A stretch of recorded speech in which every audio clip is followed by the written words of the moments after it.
Next, I am pleased to welcome our first keynote speaker, Dr. John Audley, to the stage.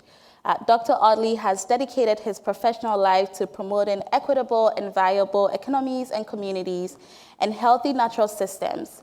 In 2015, he began working as a consultant specializing on rural economic vitality.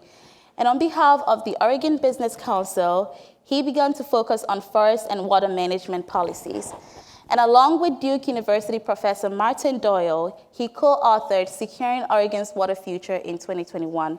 Welcome, Dr. Audley.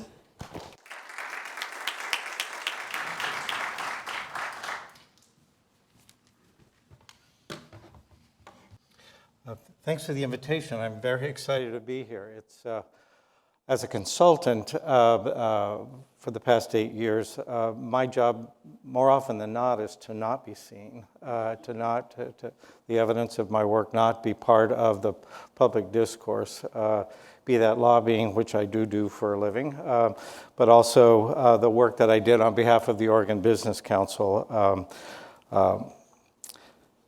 And when I looked at the agenda and the speakers, I couldn't help but ask myself, what's a political economist doing speaking with you all today? My world is, in an academic sense, is a study of power and economic decision making. That's what my own research focused on when I was a graduate student and an academic. But I will do my best to translate that approach into something that hopefully you find compelling. It is a case study in Oregon. It is an examination of the way Oregon manages its water. And its thesis is that we do a pretty lousy job of it. But I'll get to that in a second. Let's see.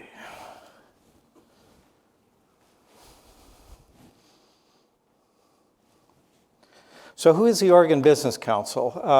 My client, the Oregon Business Council, is a business roundtable in other terms. It's made up of CEOs of Oregon's largest businesses. And this project was actually led by a woman named Maria Pope, who is the head of Portland General Electric. But I was also guided by people like the person who runs Dutch Bros. It is Bros, not Brothers, by the way, in case you were ever asking. The wine industry was a part of our conversation, but the person who inspired us was actually from your family, Dr. Scott Campbell, who is a veterinarian and the founder of Banfield Veterinary Hospitals.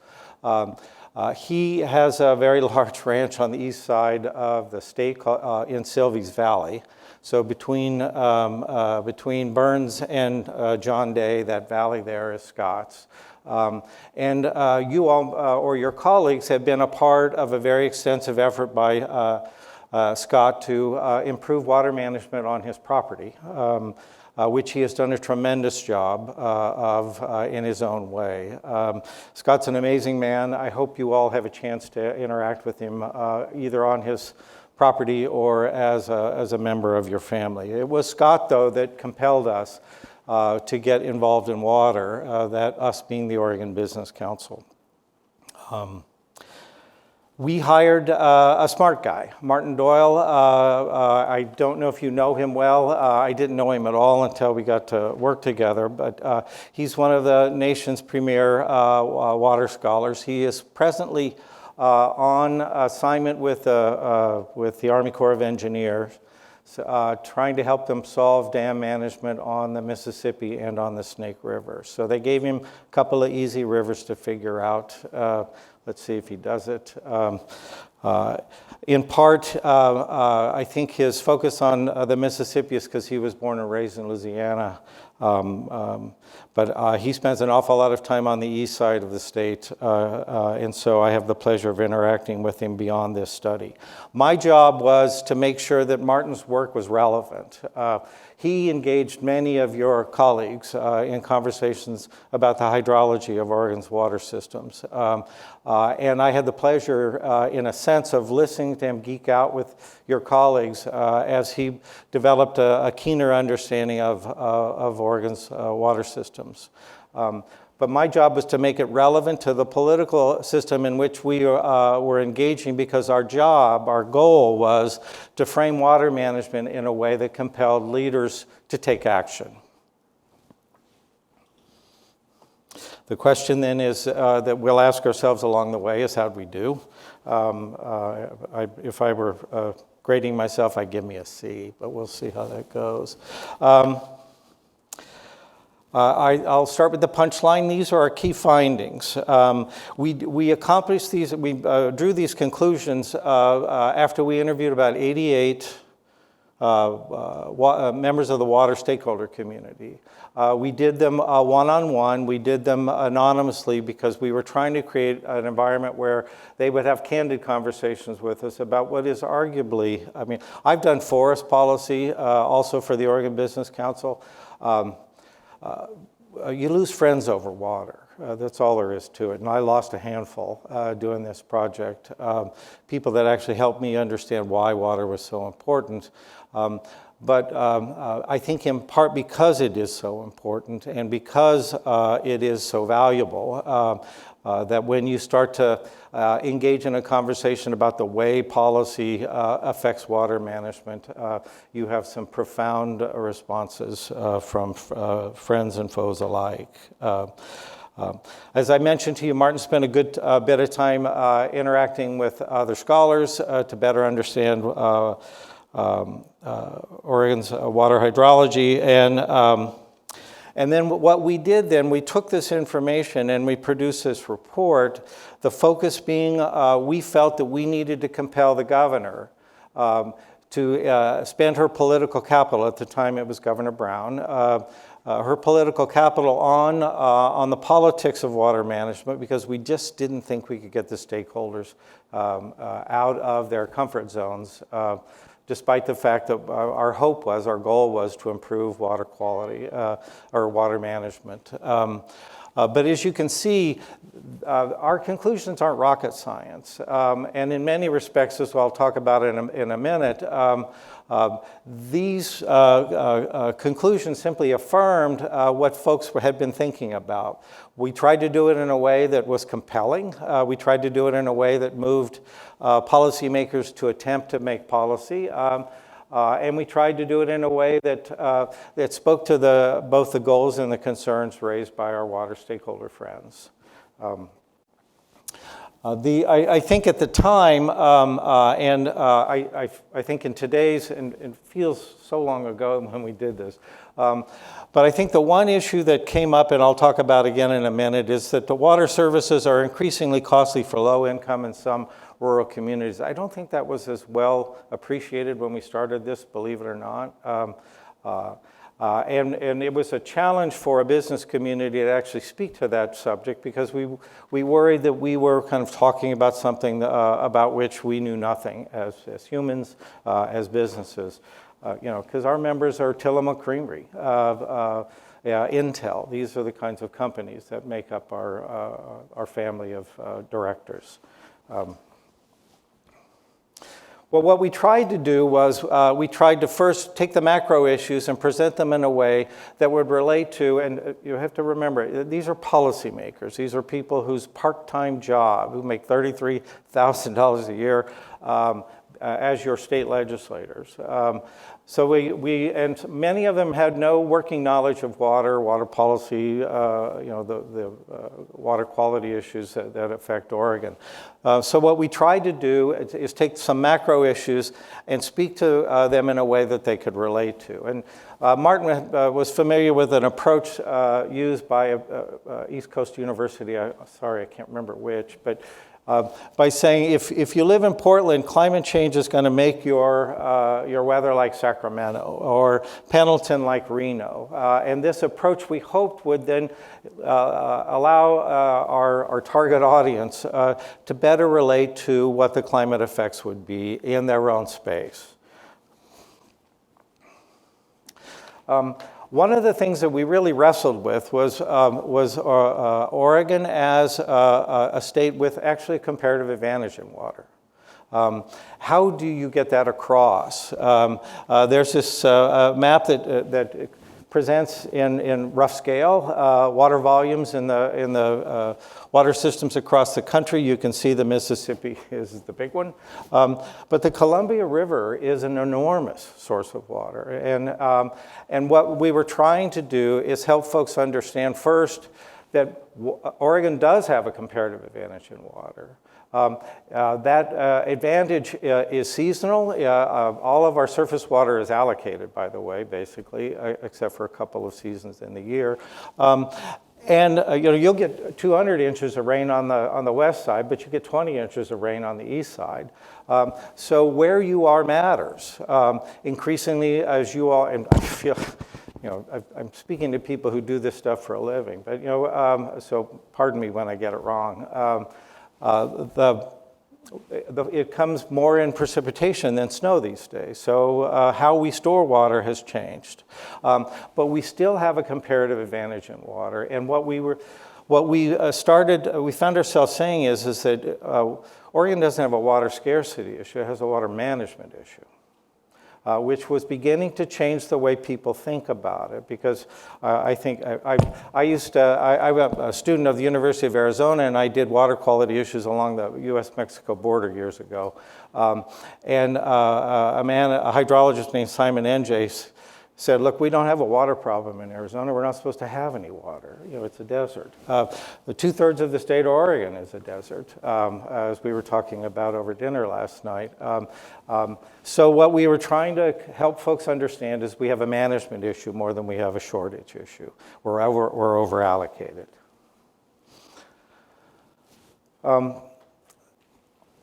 It was also important to us as we kind of move out of those macro issues into the policy space that the traditional model for funding water management, water infrastructure has historically relied upon federal dollars. And this was a system that worked for a long time. But it doesn't work anymore. Now, we'll get to an irony in the results section of the presentation, but as you can see from these charts, the expectation that the federal government is going to underwrite the lion's share of a water management and infrastructure project it no longer exists. And this was at a time when increasingly we were discovering, society was discovering, that there are communities throughout the country, across the state, that cannot afford the water rates that they're asked to pay today.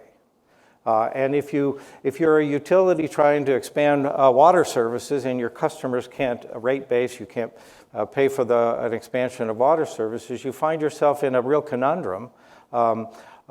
If your historical approach was, well, go ask the feds for money and then we can all do it and we can keep prices for water services down. That model isn't working as well. We had a glitch, that was COVID, we'll talk about in a minute. But that led us to then to look at affordability as an issue. And I can't emphasize too strongly just how concerned OBC was about speaking on a subject like this at a time where issues of equity and institutional racism are very much a part of our water discourse. So how does a business community of arguably some of the biggest companies in the country, if not the world, talk about affordability in a way that is respectful of the people we're actually talking about and in the situation that they face? We did it as using an EPA model that looks at poverty prevalence indicators within zip. Martin convinced a bunch of undergraduates to just go through paper data to create. We did 9 communities in Oregon when we did this. Those are the little dots. He has since, now I think there's about 20 communities across Oregon. If you go to Duke University's website, it's interactive. You can zoom in on zip codes. It's fascinating. We didn't do Corvallis at the time, we did Salem, and in part because we were speaking to the legislature. But you can break it into zip codes and by color and see that there can be communities within a city that are struggling with water costs in excess of 5% of their family income. What we found, interestingly enough, was that places like Lincoln City and Coos Bay had some of the highest percentages of people dealing with water insecurity. We did some rural communities as well to emphasize the fact that it's not just urban centers that struggle with this, it's rural communities as well. These data became, I believe, a useful tool for coalitions, communities of color, and others who speak on behalf of folks affected by this as part of their daily lives. So we stuck to our knitting, spoke in terms of affordability, presented the data, and hoped that it would take root, and I believe that it actually has. There's a man named Curtis, I believe his last name is pronounced Cood. He was Department of Health in Oregon at the time, who really introduced me to water insecurity. He has since retired and started, I think, a small nonprofit dedicated to it. But look him up if you want to see how Oregon kind of began its walk down that path of water insecurity. Curtis was one of the ones who helped lead at least the academic study of it. Lastly, what we did is we looked at the administration of water, and this was a source of great irritation from water users.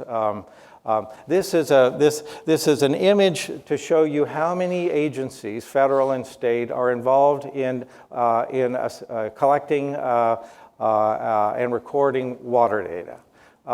What we discovered was that you could submit your data to a Water Resources Department and then ask them to give you your data back, and they couldn't do it. So you can imagine how frustrating that is to a water user who is already suspicious of the state's interest in how much water she or he are using on their property.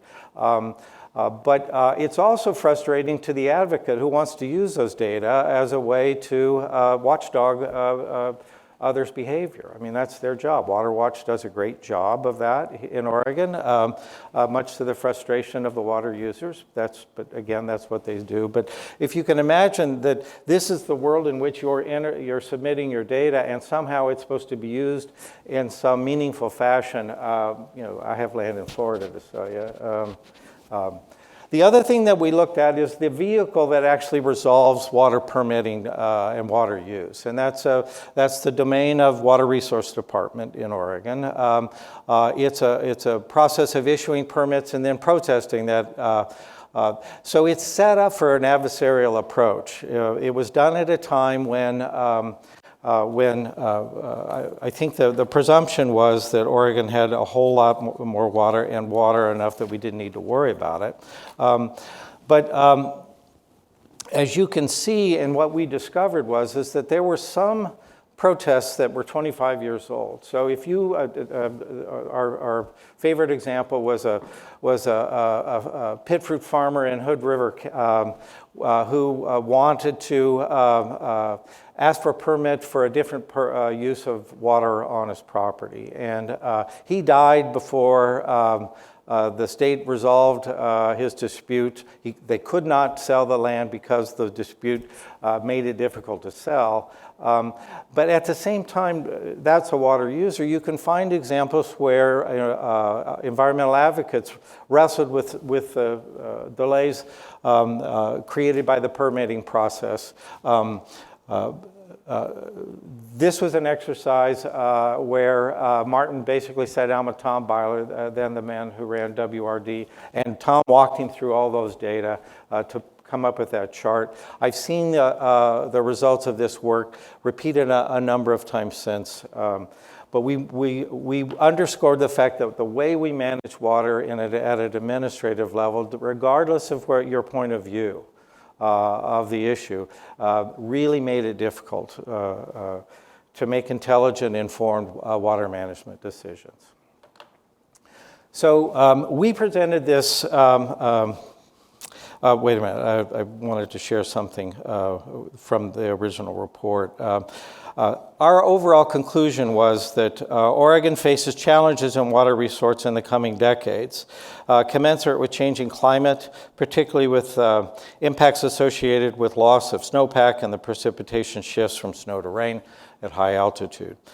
Challenges are occurring against the backdrop of other pressures, financial, social, and while we believe that we have a sufficient water resource available, that it's the management of that resource that creates the challenges. We think that Oregon could be the most dynamic example for water management in the West if we get our acts together, and that was the case we were trying to make. We believe, and the Oregon Business Council feels strongly, that water is the state's primary asset.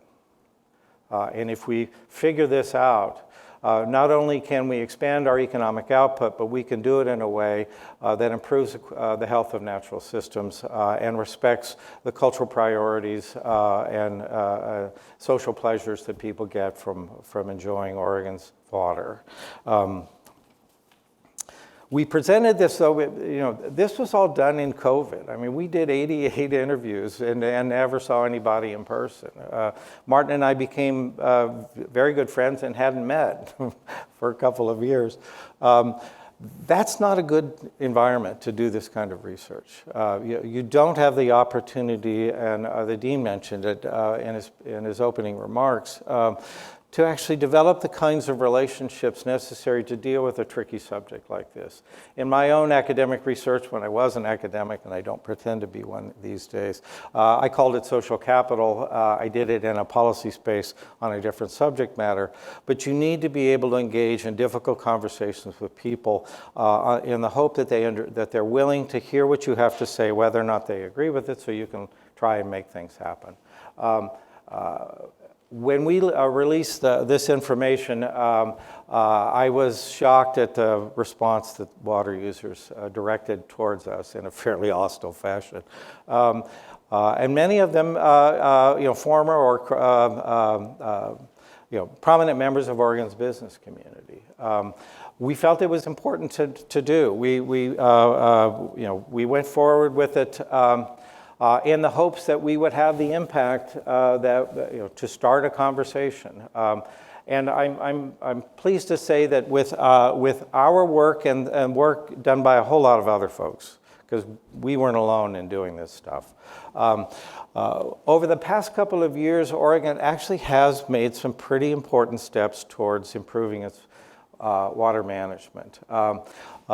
Now, these are funds, and I'm sorry for all the words and numbers, but these are funds, 95% of them came from federal COVID packages. So whereas we came up with a whole lot of money for drinking water, wastewater, stormwater infrastructure, to improve regional basin-specific projects, to modernize data collection. And then in 23, we came, because if you recall in 22, unfortunately, droughts create water policies. Not that I'm wishing another drought like 22, but you got a pretty dramatic drought response package that was led by rural Republicans and supported by urban Democrats, focused largely on the farming community. So they made a lot of progress in certain areas. In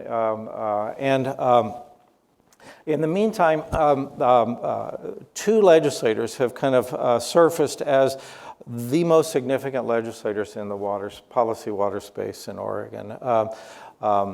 Ken Helm is an attorney out of Beaverton, a Democrat.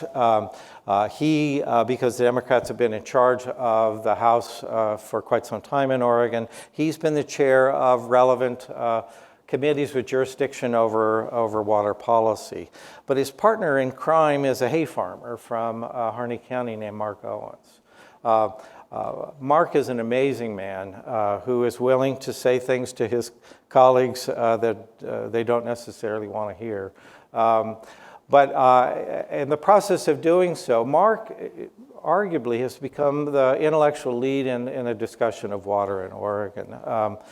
These two men have been hard at it trying to build technical competence in water among their colleagues in the legislature, and they've been so successful that they've formed a water caucus, which in my world is an important reflection of critical mass of people who are thinking about a policy issue with an eye towards changing it.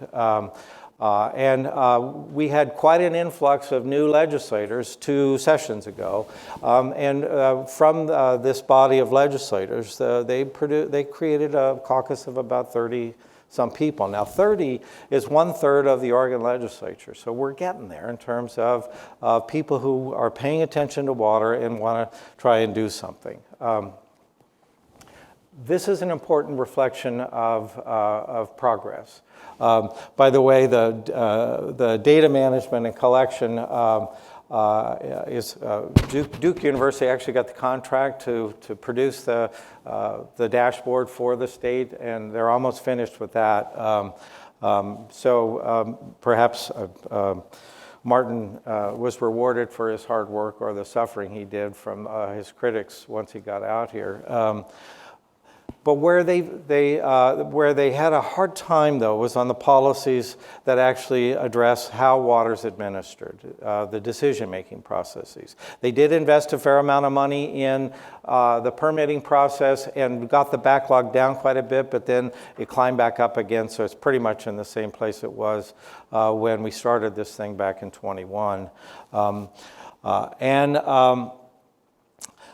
But I think it's important to recognize that in a bipartisan way, 2 legislators focused a tremendous amount of political energy on water as a subject matter and produced that kind of legislation.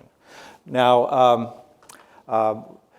Governor Brown at the time, she focused on forests. She and her team negotiated the private forest accords, which your friends over at the College of Forestry can tell you all about.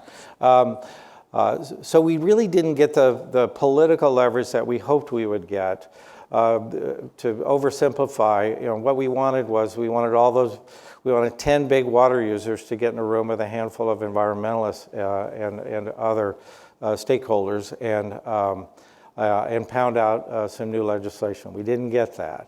So we tried again. We revised the paper to reflect Governor Kotek taking over.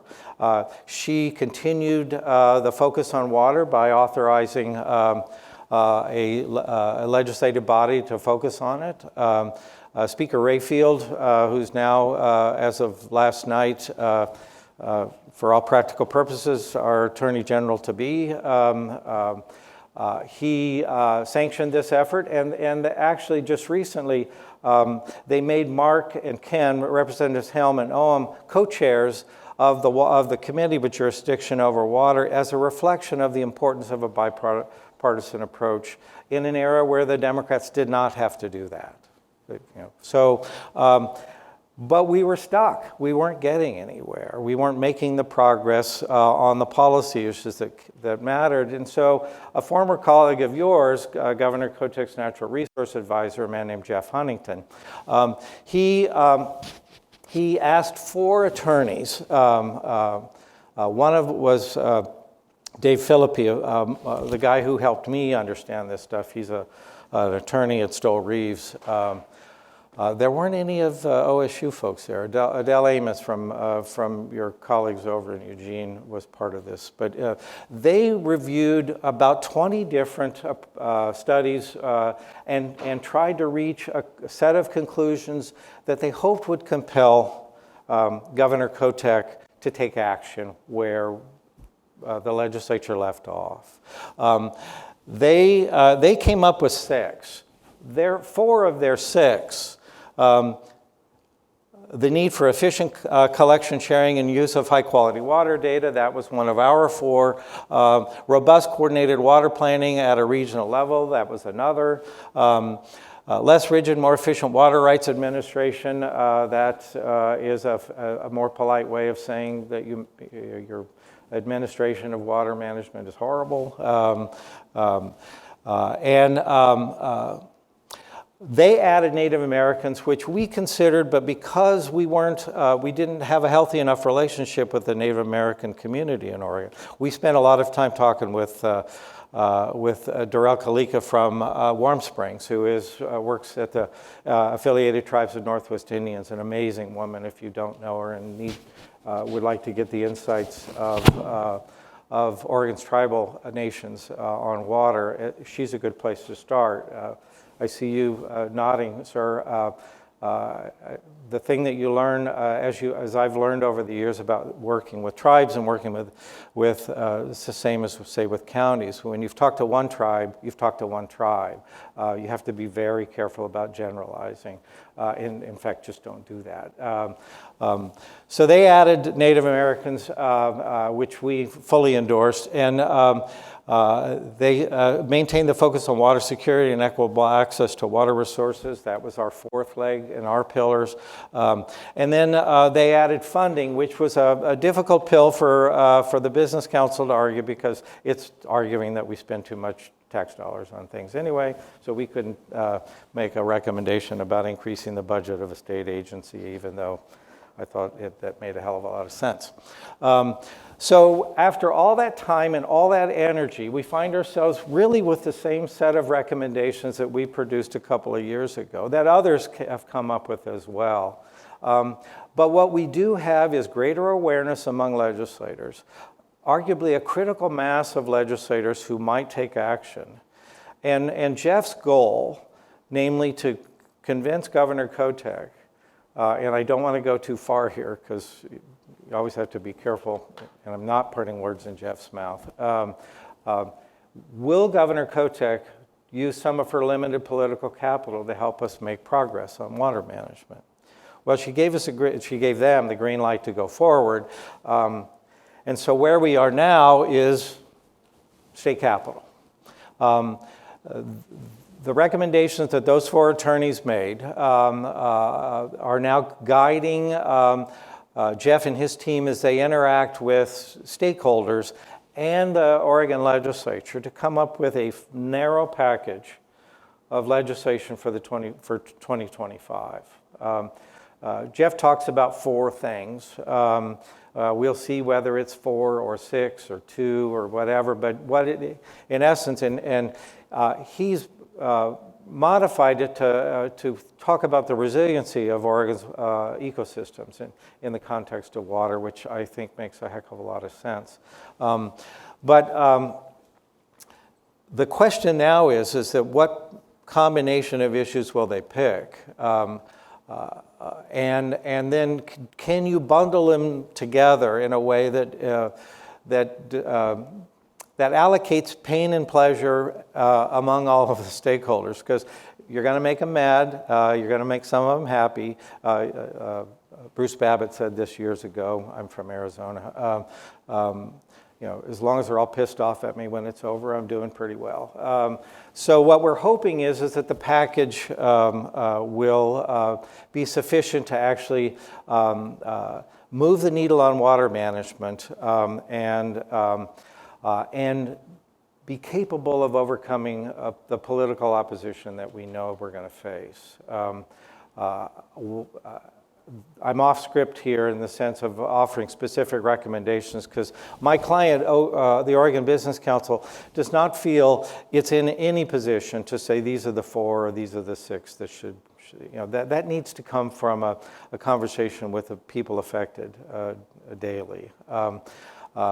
Water security, water insecurity, and the cost of water services will be one of those 4. It needs to be. It is a priority of the governor. We've adopted the language of housing and healthcare because those are a couple of her priorities, so we're trying to message in a way that resonates in that space. I think the other thing that will likely be a part of that package will be the majority of water users in Oregon have historical water rights that don't require that they report water use at all, which makes it really, really hard to make informed water management decisions when you don't know when, where, how much, and why water's being used. Groundwater studies are continuing. The data management portal will be done here shortly. So I think that one of the other issues that's got to be addressed is the administration of, and our hope is that we move away from processes that focus on litigation to determine outcomes, and more on the outcome itself, and then create sufficient sideboards so that local decision makers can make water management decisions that live within those federal and state sideboards, but speak to the outcome, the goal of the water management, water quality, whatever the goal happens to be. We will see this package start to develop in the legislative process. Concepts need to be kind of organized by September, which is a very small window. They will probably introduce something called placeholder bills, which will be a bill number and no language. And then we'll keep arguing about it going forward. And my hope is that, that my client, having invested a sufficient amount of time, energy, and intellectual capital in the subject, will then get behind it and support it through the political process. Because whatever that package looks like, it's going to be challenging. There'll be pain for some, there'll be benefits for others. It's got to come together in a way that works. Most importantly, for Oregon and its people. So I'm hopeful that 2025 is the year that we actually take steps towards modernizing Oregon's water management. You all get to watch. We are in the process of picking some new legislators to fill those spaces. I do know Mark and Ken will be back.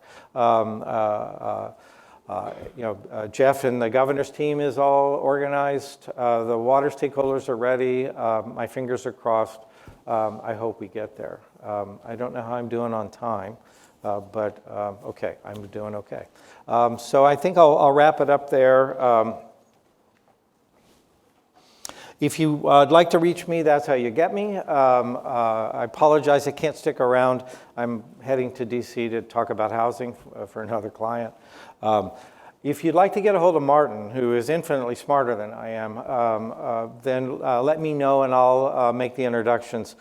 He's hiding in the Pentagon these days, doing this stuff for the Army Corps. So he doesn't watch his Duke University email or phone messaging system, but I encourage you, if you're interested in what we did, why we did it, how we did it, to reach out, and I'd be happy to make the introductions to Professor Doyle. Thank you so much for inviting me.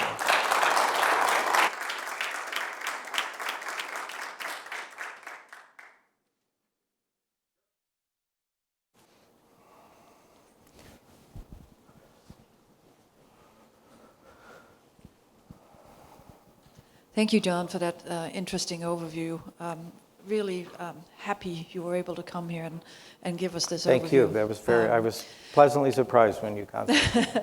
Can you talk a little bit more about what compelled the Oregon Business Council to initiate this work? Sure. OBC's actually been following water for about 15 years. I think at the time, and they produced a report that cost them membership of 2 companies. That's how controversial it was at the time. But we were aided by the Nature Conservancy at the time, and at the time, Oregon's water scholars. I think even then, they realized that it's not just as the man who ran Dutch Bros at the time, he said, my coffee tastes as good as it does because of the quality of water. Or Patrick Kreitzer, the man who runs Tillamook Creamery, said, all of our products come from dairy. Dairy, there's more water in it than anything else. So I think these businesses could see the economic importance of water and water quality. But I really think as we sat down and spent time with these CEOs, it went much further than that. They saw the social importance of it. Sam Tannehill, the man who ran A to Z Winery, since sold his company, he and his wife Cheryl, all they cared about was, in the context of this project, was how it affected their workers, the people that pick their grapes. So I was impressed by, yes, they were aware of the economic importance of it, but the motivation for doing this was what's right for Oregon and what's right for its people. And Scott, who, does anybody know Scott Campbell? His sons went to school here too. Scott runs an enormous ranch on the east side. When we started this thing, he said, look, when I grew up, all those mountains had snow on them all the time. And when I bought this land, and it's a considerable parcel, that doesn't happen anymore. He walked us through his property and all the changes he did to improve water systems on property with guidance from you all and oversight by ONDA at the time. He had an environmental organization on the east side, the Oregon Natural Desert Association, monitor his activities.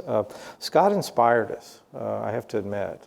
So it was not just economics, but it was kind of their instinctive understanding of Oregon's comparative advantage and the value of water. Yes, sir. So quite simply, the people who oppose this are probably the large legacy water users that don't want change. Is that too broad of a statement?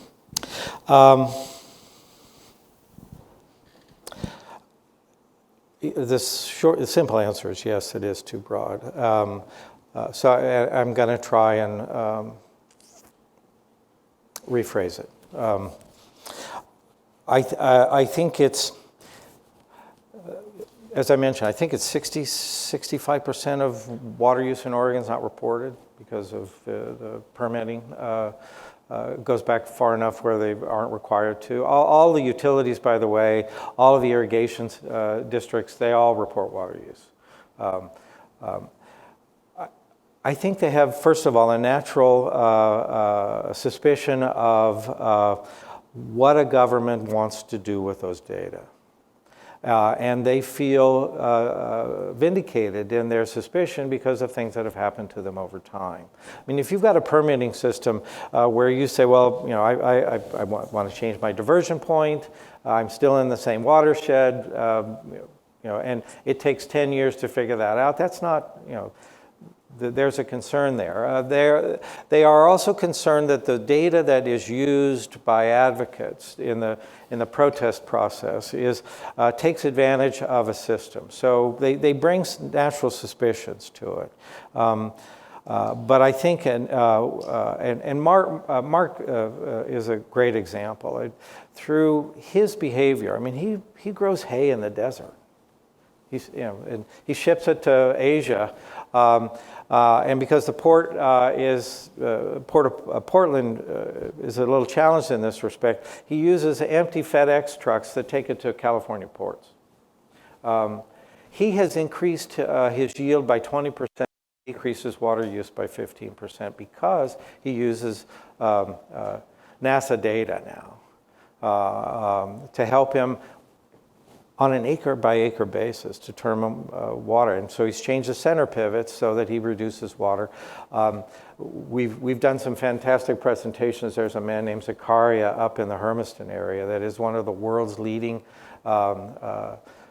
experts in center pivot technology and how to use it to conserve water. So I think there are some legitimate concerns there. But what we have to keep saying is that until we know when, how, why, we'll never make intelligent water decisions. And I think there's a growing number of those big water users that are coming to that point. There's where the grand bargain, and I know it's a statement that Jeff despises, if you're going to say to these folks, tell me what you use when you use it, then what's the quid pro quo? I think the quid pro quo is in a smarter permitting process, I think more efficient, outcome-oriented, but we'll see. It's a great question. Other questions?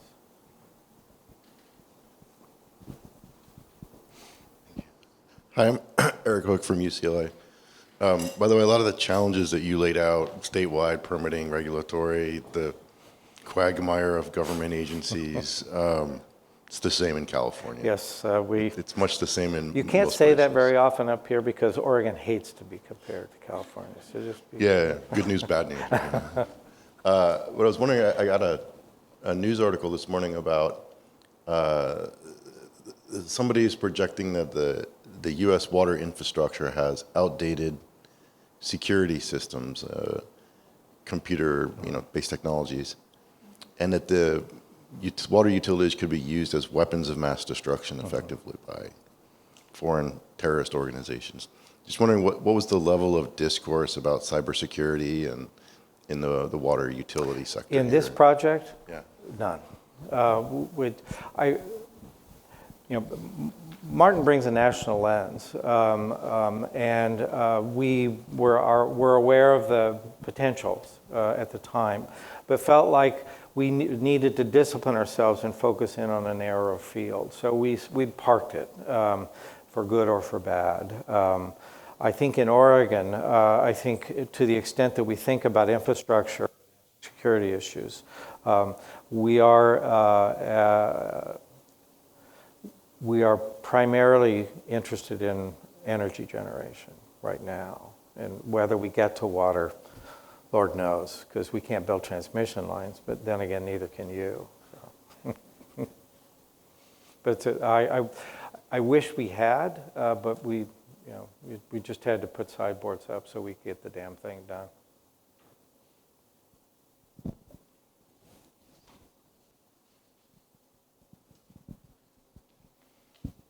Yeah, thanks. I work for a state agency, and we've gotten to actually work with Martin Doyle a little bit. Are you a and DEQ, may I ask? I'm with Oregon Watershed Enhancement Board. My name Okay. is Audrey. I'm the Conservation Outcomes Coordinator. And I was really struck with your couple of your slides and building on the last couple of questions, too, about the one slide with all the computers and the agencies. And I think it's really, some folks in the room might be really, if you think about this a little bit, dismayed by what you were saying about how a lot of the data goes into these systems and it's hard to get it back out. But my question for you is kind of like you talked a lot about the data management portal, and how do you see the role of that with this 2025 work? And maybe what are some strategies for addressing some of the fears that you mentioned that some of the large water users might have about their data? Congratulations on your new head. Sarah is a great person, by the way. Sarah O'Brien, formerly from Willamette Partnerships, is her boss, and she'll do great. So thanks for the question. The first thing is that the state needs to continue to fund this water data modernization exercise. We have had to get on our knees twice just to continue the funding stream.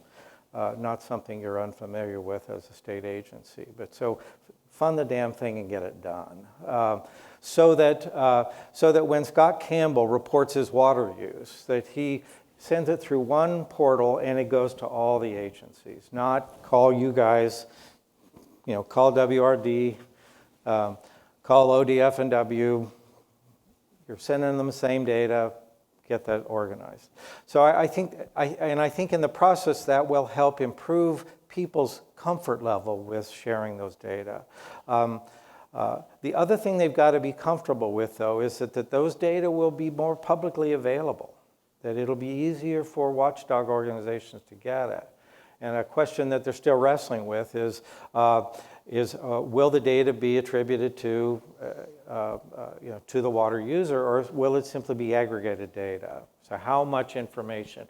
And there are laws that I know you know better than I, but there are laws about privacy that make it difficult for state agencies to accept data unless they promise that it become publicly available. So there's a trick there that we haven't figured out. I think the other big area, though, that it will help, in the meantime, the state is spending a tremendous amount of money to try and finally get a better sense of what our groundwater situation is. We don't know. It's crazy. Now what they are doing is declaring moratoriums in certain critical water management areas, so they're not, no more straws to suck out water until we get a better sense of what's going on. And the Harney Basin is one of the worst. Klamath is rough, but Harney Basin is every bit as challenging. I'm so sorry I missed last night's presentation. But what we need to do is get the agencies to do a better job of talking with one another. You know better than I, Richard Whitman tried under previous administrations to get the water agencies interacting. I think part of what will happen as a result of legislation is, I'm not arguing for a DNR kind of a model that the state of Washington has. One agency responsible for natural resources, and that person's actually an elected official in Washington, arguably making that person the second powerful person to the governor. I'm not necessarily arguing for that, but we need to get agencies better coordinated and begin to recognize that there's a couple of agencies whose job description requires that they kind of be at the top of the pile, because there are so many agencies involved. You're one of them, water's one of them, DEQ is one of them. But I think that exercise, and I think the governor's folks understand that as part of their good governance thing, but my fingers are crossed. Sarah, I hope, will lead an effort. You all play such an important role because you invest in the local capacity to understand their situation, to make informed decisions, and what a wonderful thing the Water Enhancement Board is. So thanks for asking. Any other questions? I just wanted to mention one thing, John. In our closing session this afternoon, thinking about that slide with all the agencies and all the disparate formats of data, Todd Jarvis is going to talk in a closing session about a white paper or a proposal he has written about using AI to actually figure out how to pull data and make it uniform or normalize it. Good. so that you can actually start comparing data from all of these different sources. Great. So I know you're not able to stay for that. Sorry. But other people in the audience might be interested in hearing about that. Thank you. Keep doing what you're doing. I listened to the lightning round this morning. Nothing I enjoy better than listening to graduate students talk about their ideas, because there's so much energy there. So keep going. Use people like me to translate it so that it fits into the minds of, as I worked for a woman named Carol Browner during President Clinton's time in office, and she always said to me, speak to me like I'm a third grader.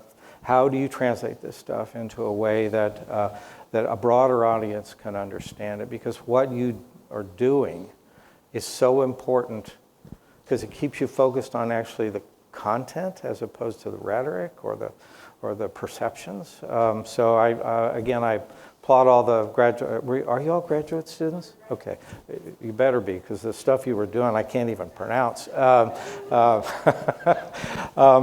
Keep doing it, and look for people maybe in my line of work or in my field, your political science friends. They're good partnerships, because getting the word out about the things that you all were doing was just fantastic. So thank you.